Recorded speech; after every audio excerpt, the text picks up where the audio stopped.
Recently, I undertook a genealogical investigation of some importance, an attempt to establish whether I am, in any meaningful way, connected to the Dimbleby family. This inquiry was prompted by a DNA match my mother received on Ancestry.com, a connection to an individual named, well, let's call him Dimbleby. For context, the Dimbleby name carries significant weight in British broadcasting. Richard Dimbleby was one of the BBC's most distinguished war correspondents and later became the corporation's first television news anchor. His sons, David and Jonathan, followed in his footsteps. David hosting Question Time for 25 glorious years, while Jonathan established himself as a prominent political commentator and documentary maker. They are, in essence, Britain's first family of serious journalism.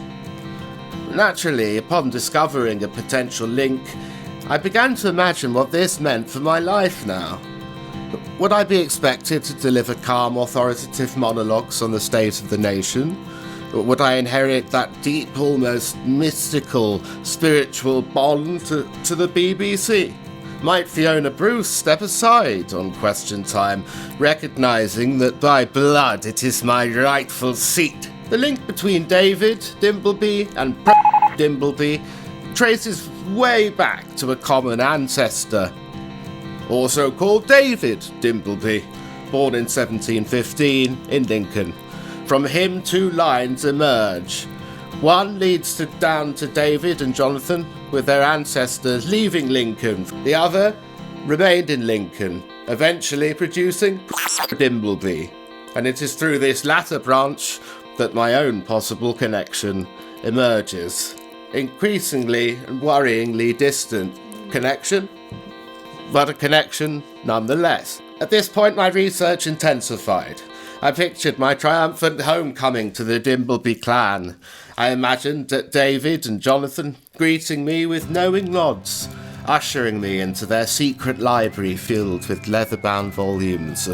I saw myself standing at the Beeb, looking out over Westminster as a producer whispered reverently, "You have the Dimbleby aura." And so after extensive investigation, I was able to determine the truth. David Dimbleby is the sixth cousin of Dimbleby's father. Dimbleby's father, in turn, married the granddaughter of my great-grandmother's sister. Or, to put it more plainly, my great-grandmother's sister's grandson married the sixth cousin of David Dimbleby from BBC's Question Time. This, of course, raises profound questions. Does this make me a Dimbleby? Not as such. Does this change anything about my life? No. Am I still determined one day to host Question Time, despite having little qualifications beyond a distant, convoluted marriage link to David Dimbleby? Absolutely. And I believe I am ready. His ability to silence a rogue audience member with the mere lift of a palm. I'll come to you in a moment.